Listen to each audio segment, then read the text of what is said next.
the XAI team was there to unveil Grok 4. This is the latest artificial intelligence system. Grok 4 is smarter than almost all graduate students in all disciplines simultaneously. It's actually just important to appreciate that's really something. Elon Musk's XAI has released its newest AI model, Grok 4, I believe as of 4 a.m. UK time, so about 3 hours, been live for 3 hours. What can we expect when it comes to this new iteration? What if everything you thought you knew about the Gospels was about to be challenged by artificial intelligence? What if a machine with no religious bias, no theological agenda, and no centuries of tradition to uphold, discovered something in the ancient texts that historians have been quietly struggling with for decades? People have argued about biblical contradictions for centuries. Its assertions are factually true in all the original autographs. But how can that be if the Bible's full of contradictions, which is what we're told so often? I fed every single gospel, Matthew, Mark, Luke, and John, into Grok. Elon Musk's XAI. Grok AI. Grok AI. Grok AI. Elon Musk's AI chatbot. One of the most advanced AI systems on the planet. What it found wasn't just interesting, it was earth-shattering. A contradiction so profound, so deeply buried in the narrative structure itself, that when I showed it to biblical scholars, some of them went silent. Others got defensive, but none of them could explain it away. Every Sunday, in every corner of the world, people gather to hear a story. For more than 2,000 years, that story has been told and retold. Today, I'm going to walk you through exactly what Grok discovered, why it matters, and why this might be the most important biblical analysis you'll ever watch. But I need you to approach this with an open mind, because what we're about to uncover will challenge believers and skeptics alike. Are you ready?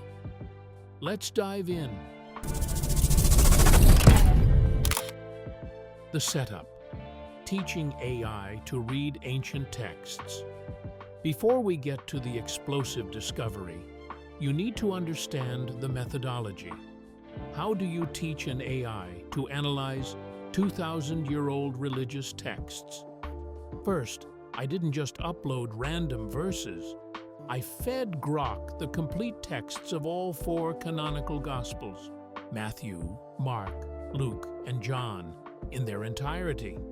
We're talking about 89 chapters, over 3,000 verses, and approximately 64,000 words of ancient Greek translated into English.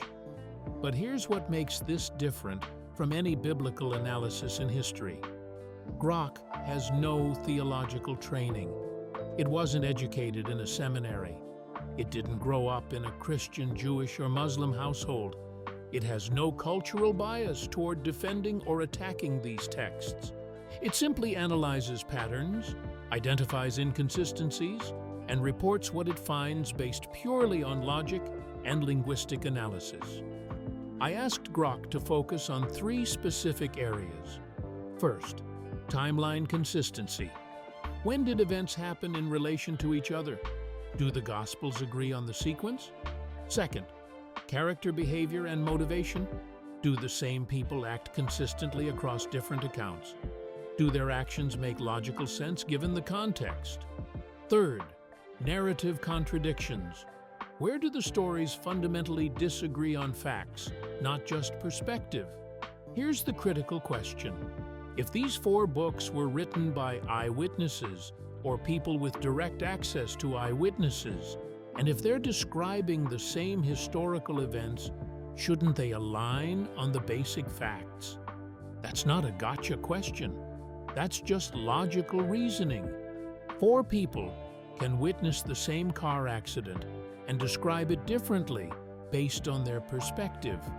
But they should all agree on fundamental facts, like whether the accident happened at noon or midnight, or whether there were 2 cars or 5 cars involved. So I asked Grok, do the Gospels agree on the fundamental facts? The answer that came back stopped me in my tracks. All right, welcome to the Grok 4 release here. This is the smartest AI in the world, and we're going to show you exactly how and why. It really is remarkable to see the advancement of artificial intelligence.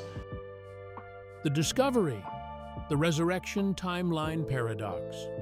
Let me take you to the most important event in Christian theology, the resurrection of Jesus. This isn't just another miracle story. This is the foundational claim of Christianity. As Paul writes in 1 Corinthians 15:14, "If Christ has not been raised, our preaching is useless, and so is your faith." Everything hinges on this moment. So here's what I asked Grok. Walk me through the resurrection timeline across all 4 Gospels. Who went to the tomb? When did they go? What did they find?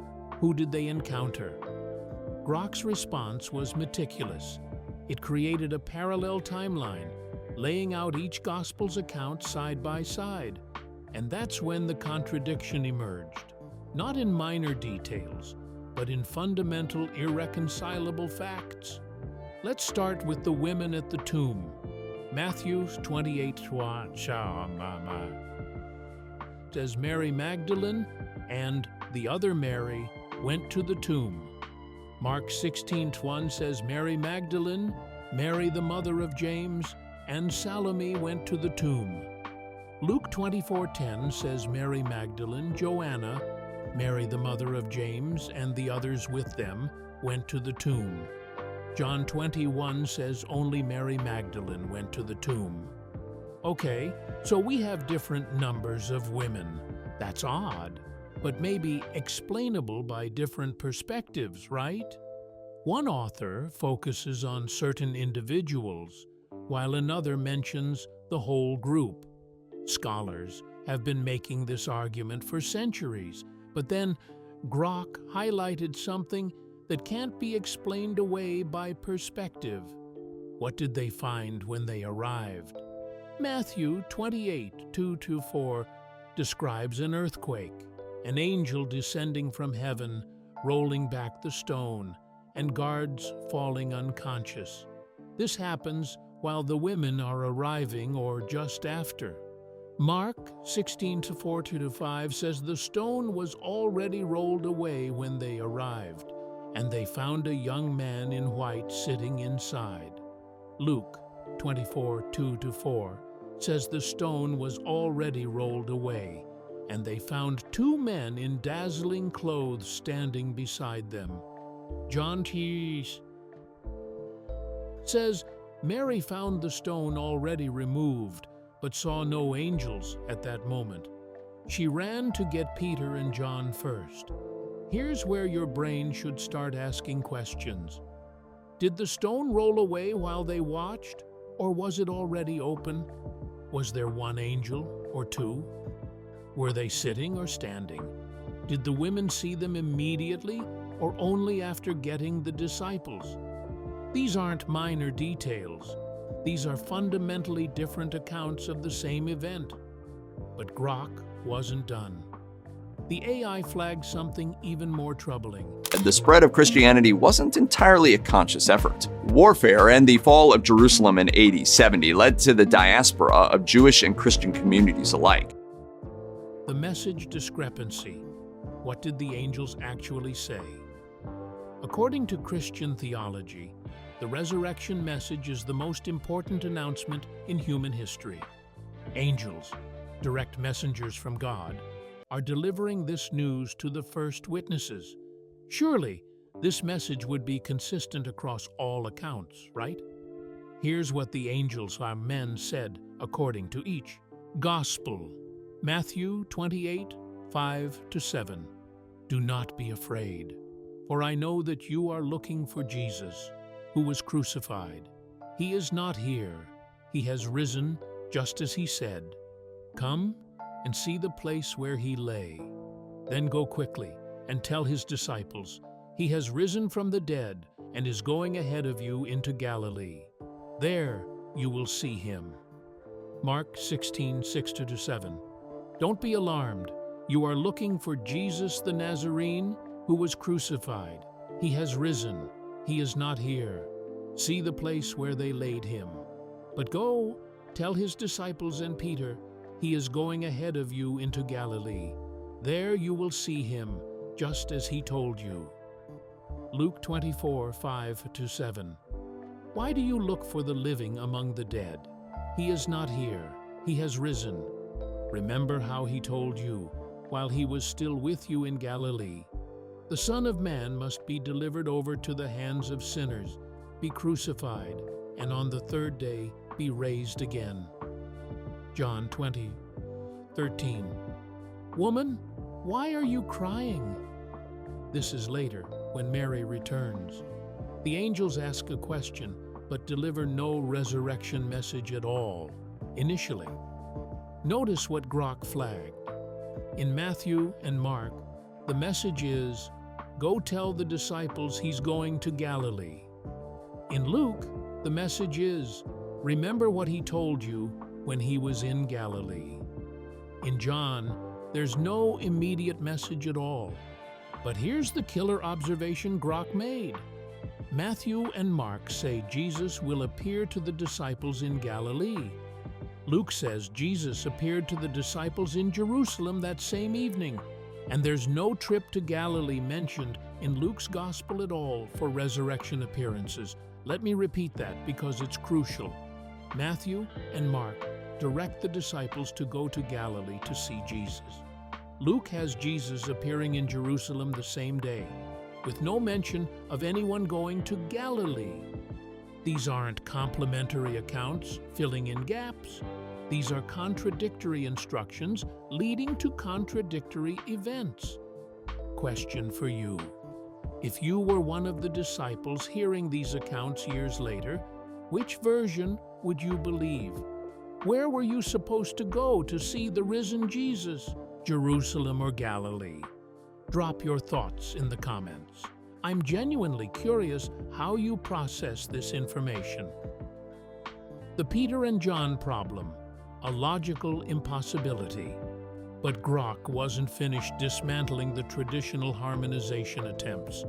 Next, it analyzed the sequence of events involving Peter and John's visit to the tomb. According to John 21:10, Mary Magdalene goes to the tomb alone, finds it empty, runs back to tell Peter and John, and then both disciples race to the tomb. John arrives first but doesn't go in.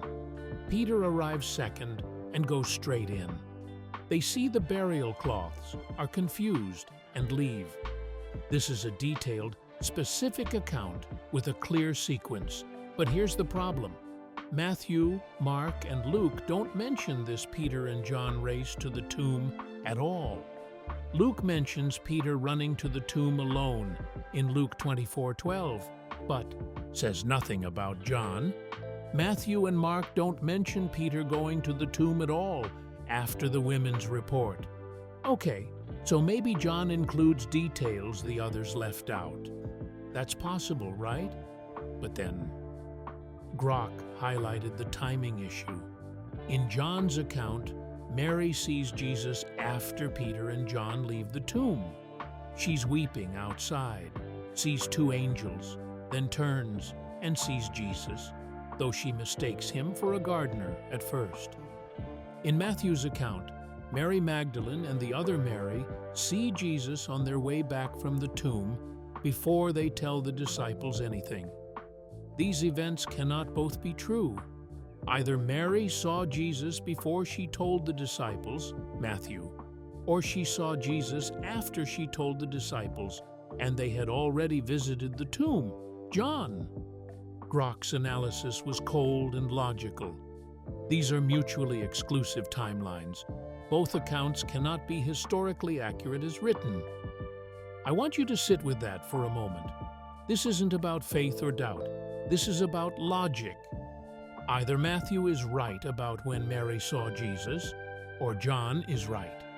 They cannot both be correct because they describe different sequences of events. And if they can't both be correct, what does that mean for the claim that these are divinely inspired, inerrant accounts of history? The appearance accounts, 11 disciples or 12? The contradictions don't stop at the tomb. They extend to the resurrection appearances themselves. Grok analyzed every post-resurrection appearance mentioned in the Gospels and found geographical contradictions, numerical impossibilities, and timeline paradoxes. Let's focus on one that historians find particularly troubling. 1 Corinthians 15:5, written by Paul before the Gospels were written, says Jesus appeared to Cephas, Peter, and then to the 12. But wait, there weren't 12 disciples after the resurrection. Judas had betrayed Jesus and died. There were only 11 disciples at this point. The 12th disciple, Matthias, wasn't selected until after Jesus' ascension, according to Acts chapter 1. So, who are the 12 that Paul mentions? Was Judas still alive? Was someone else already counted as a replacement? Or is Paul using the 12 as a collective term, even though it was numerically inaccurate? Grok flagged this as a historical inconsistency, not a theological one. If Paul is writing an accurate historical account of early Christian belief, he should know how many disciples there were. But it gets weirder. Luke 24:33-36 describes Jesus appearing to the 11 and those with them in Jerusalem on resurrection evening. But John 20:19-24 says Jesus appeared to the disciples on resurrection evening, but Thomas wasn't there. So it was only 10 disciples present, not 11. Then John 20:26 says Jesus appeared a week later, and this time Thomas was present. Matthew 28:16 says the 11 disciples went to Galilee and saw Jesus there, but it never mentions a Jerusalem appearance. Do you see the problem? These accounts don't just differ in minor details.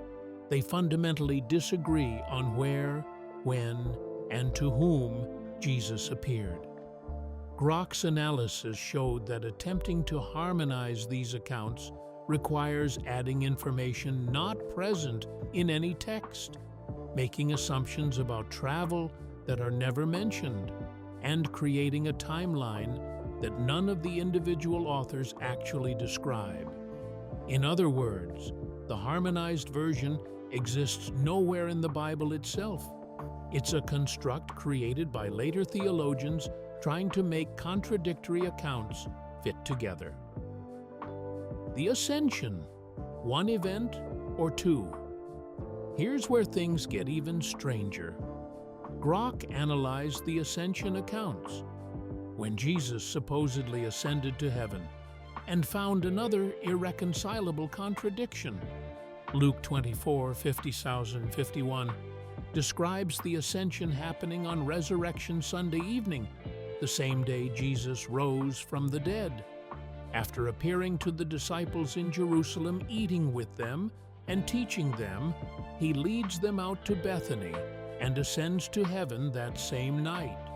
But Acts 21:3-9, written by the same author as Luke, says Jesus appeared to the disciples over a period of 40 days after his resurrection, teaching them about the kingdom of God. And then he ascended to heaven. Same author, two completely different timelines.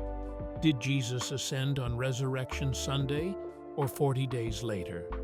These events cannot both be true.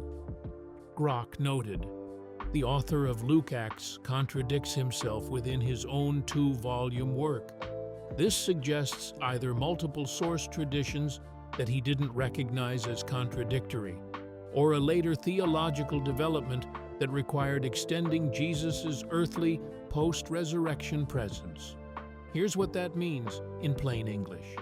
Either Luke didn't realize he was telling two different stories, or the early church changed the timeline as theology developed. and Luke's gospel preserves an earlier tradition while Acts preserves a later one. Either way, we're not dealing with consistent eyewitness testimony. We're dealing with evolving narratives. Think about this. If you were in court and a witness testified that an event happened on Sunday, then later testified that the same event happened 6 weeks later, would you find that witness credible? Would you say, well, maybe both are true from different perspectives? No. You'd recognize that the witness is either mistaken, lying, or relaying different stories they heard from different sources. Why historians go silent? When I shared Grok's findings with several biblical historians, both secular scholars and Christian academics, the responses were fascinating. The secular scholars weren't surprised. They've known about these contradictions for centuries. What impressed them was how systematically Grok had organized them, removing any possibility of hand-waving them away as different perspectives. But the Christian scholars, their responses fell into 3 categories. Category 1, these aren't contradictions, they're complementary accounts. But when pressed on specific examples, like whether Jesus ascended on Sunday or 40 days later, they couldn't provide a coherent explanation that didn't require adding information not in the texts. Category 2, you're reading these texts too literally. They're theological narratives, not historical reports. But this creates a massive problem. If we can't trust the Gospels to accurately report when, where, and to whom Jesus appeared, how can we trust them on the theological significance of those appearances? Category 3, silence. Simply going quiet when confronted with the evidence. Not angry, not defensive, just haha. Because what can you say when the AI has methodically laid out contradictions that can't be harmonized without mental gymnastics? One scholar told me off the record, "We've known about these problems for a long time. We just don't talk about them publicly because it undermines faith." But yes, if you read these texts as historical documents, they contain irreconcilable contradictions. Let that sink in. Scholars know, they've always known, but they don't discuss it openly because the implications are too significant. Grok doesn't have that problem. It doesn't worry about undermining faith or preserving tradition. It just reports what the texts actually say. The Gospel of Mark. The original ending mystery. Grok made another discovery that biblical scholars have debated for centuries, but most laypeople have never heard about. The Gospel of Mark originally ended at chapter 16, verse 8. Everything after that, the appearances to Mary Magdalene, the disciples, the Ascension, was added later by different authors. We know this because the oldest Greek manuscripts of Mark don't contain verses 9 to 20. They were added centuries later. Here's what that means. The earliest gospel we have, Mark, written around 70 CE, ends with the women fleeing the tomb in fear and telling no one what they saw. Read that again. They told no one. Mark 16:28. Trembling and bewildered, the women went out and fled from the tomb.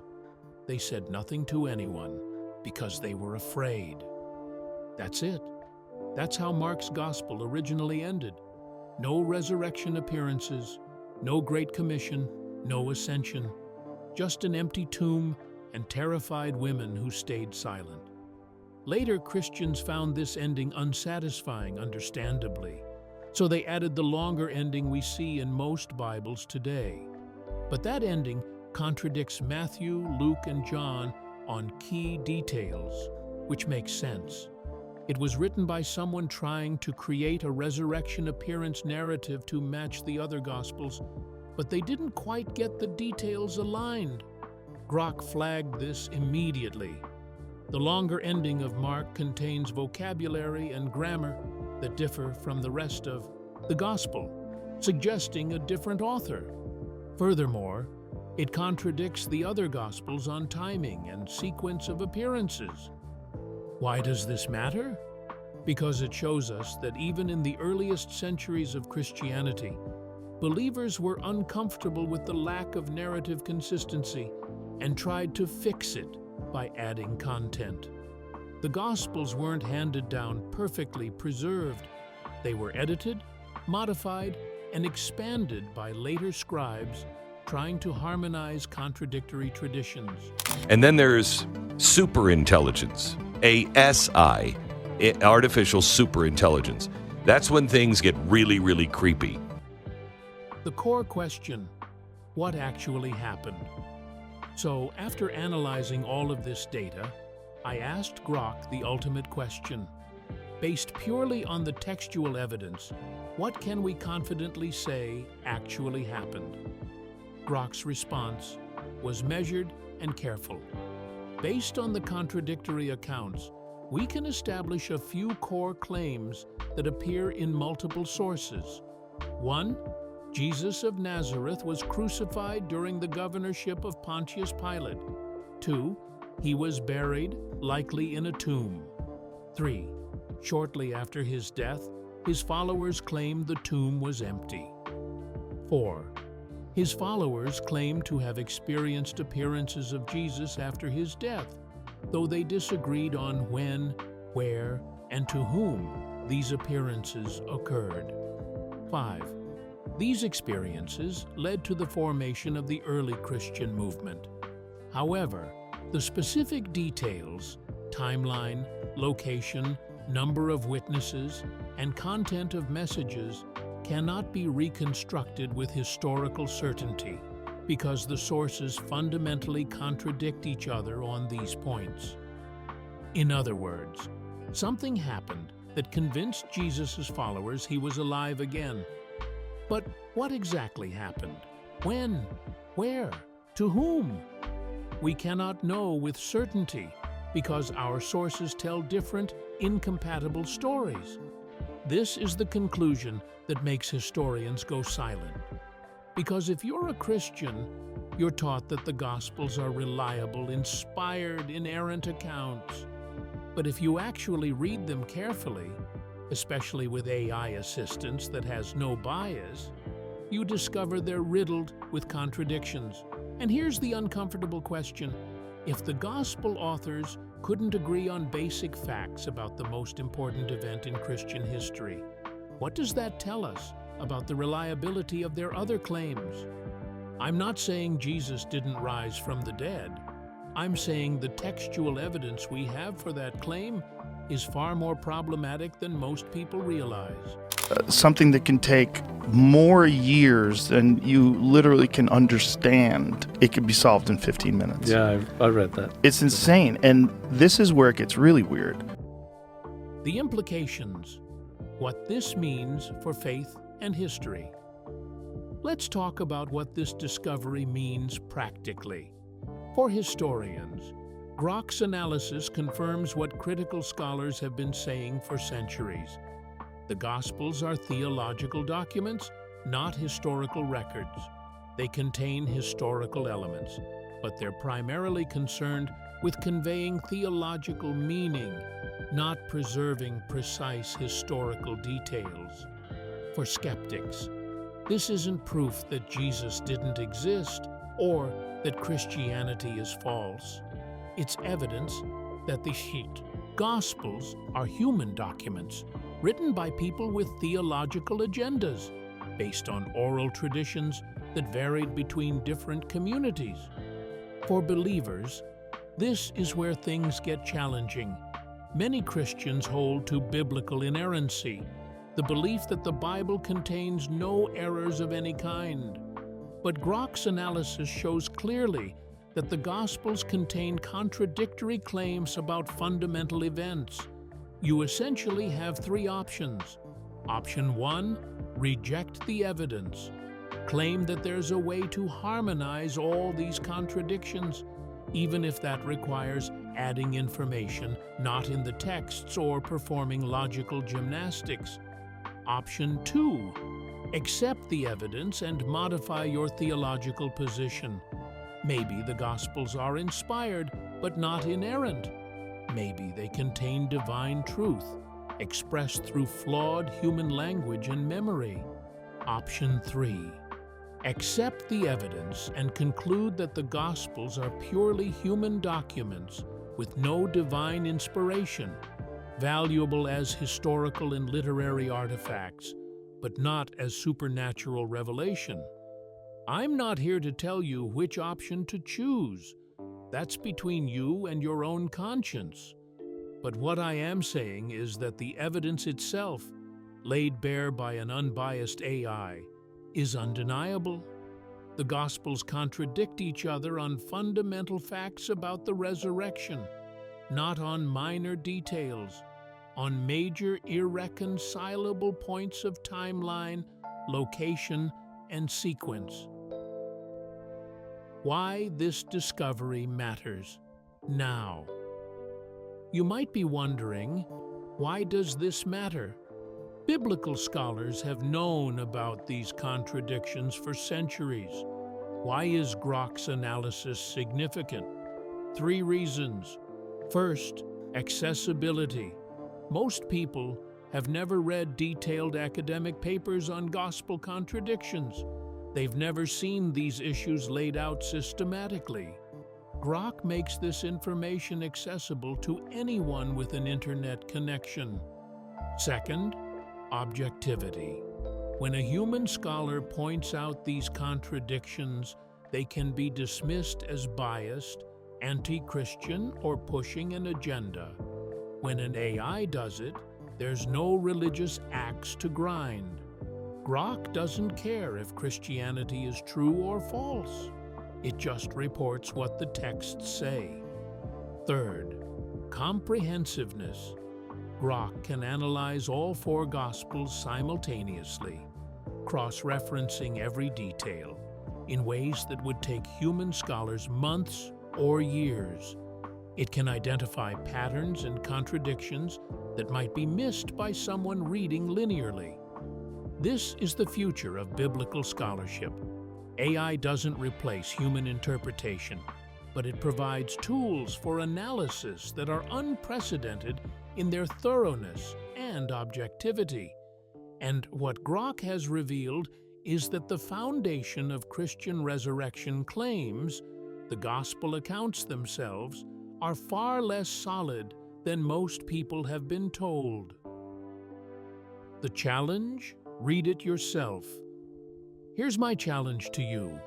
Whether you're a believer, skeptic, or somewhere in between, read the 4 resurrection accounts yourself. Don't take my word for it. Don't take Grok's analysis as gospel, pun intended. Actually open a Bible and read Matthew 28, Mark 16, Luke 24, and John 20-21. Read them carefully. Make a timeline. Note who was present, what they saw, what was said, where events occurred. Then ask yourself, can these accounts all be describing the same historical events? Or are they telling different stories based on different oral traditions?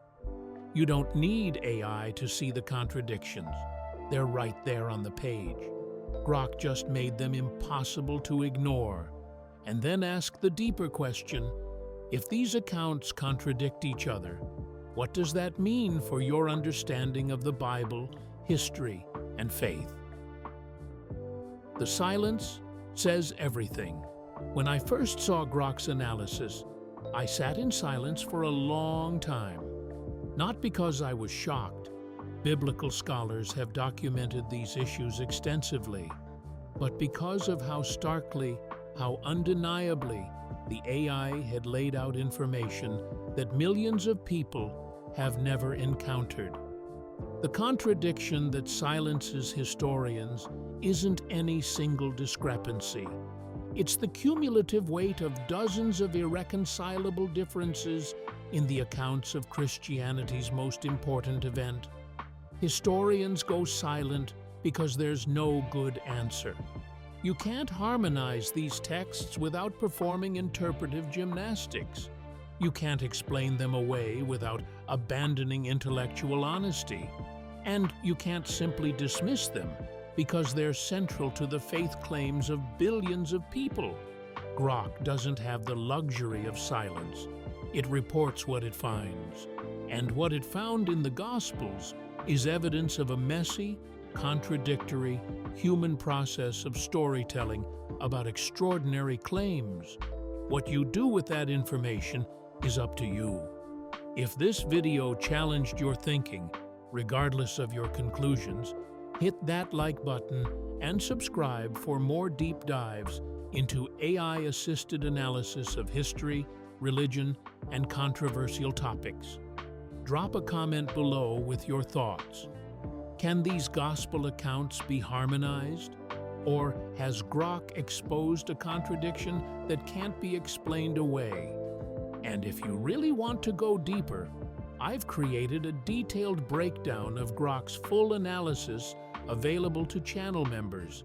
Link in the description. The truth is rarely comfortable, but it's always worth pursuing.